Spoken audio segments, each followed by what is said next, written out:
Добрый день, в эфире информационная сводка. Опубликована совместная декларация стран G7 по Украине. Согласно документу, государства Большой Семерки считают оружие дальнего радиуса действия для Украины одним из приоритетов поставок. Кроме того, отмечается, что активы России останутся замороженными до выплаты Киеву компенсации. Декларация также предусматривает обмен разведданными между странами, а еще поддержку для дальнейшего развития украинской оборонной промышленности. Страны G7 также обязуются обучать и проводить учения для ВСУ. Другие же страны могут присоединиться к декларации G7 в любое время.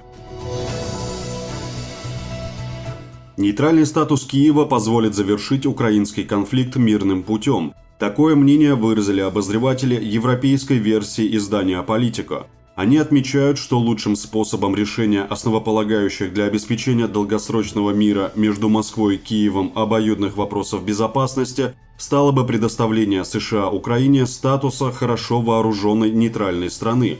При этом Вашингтон должен будет согласиться снять с повестки вопрос о вступлении Украины в НАТО. Украина будет применять переданные США кассетные боеприпасы только за пределами городов.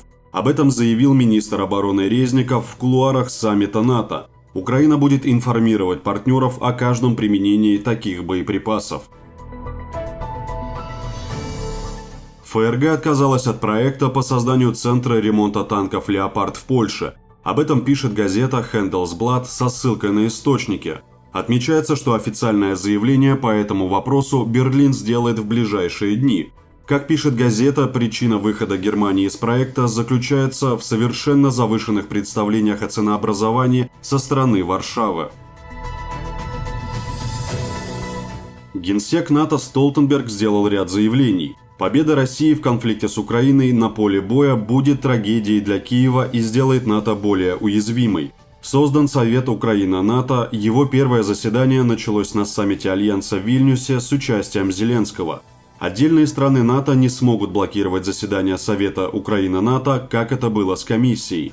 Подготовка украинских летчиков для истребителей F-16 еще не началась, может стартовать до конца лета. Сроки поставок самолетов не определены. НАТО намерено гарантировать, что после завершения конфликта у Украины были эффективные договоренности в области обеспечения безопасности. МИД Китая призвал страны НАТО снизить роль ядерного оружия в политике безопасности. Если страны-члены НАТО действительно заинтересованы в снижении стратегических рисков и поддержании стратегической стабильности, им следует предпринять практические действия по снижению роли ядерного оружия в политике обеспечения национальной и коллективной безопасности.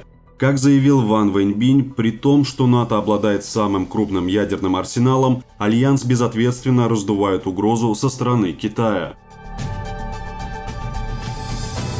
Совет ООН по правам человека принял резолюцию, осуждающую сожжение Корана и священных книг. При голосовании против высказались, в частности, Германия, Британия, США, Литва, Чехия. Сейм Польши в принятой резолюции призвал Украину признать вину за Волынскую резню. В тексте документа особо выделяется, что польско-украинское примирение, выстраиваемое годами представителями обоих народов, должно также включать в себя признание вины и увековечение памяти жертв Второй мировой войны. Также в документе говорится, что нужно провести эксгумацию, почтить память всех жертв геноцида.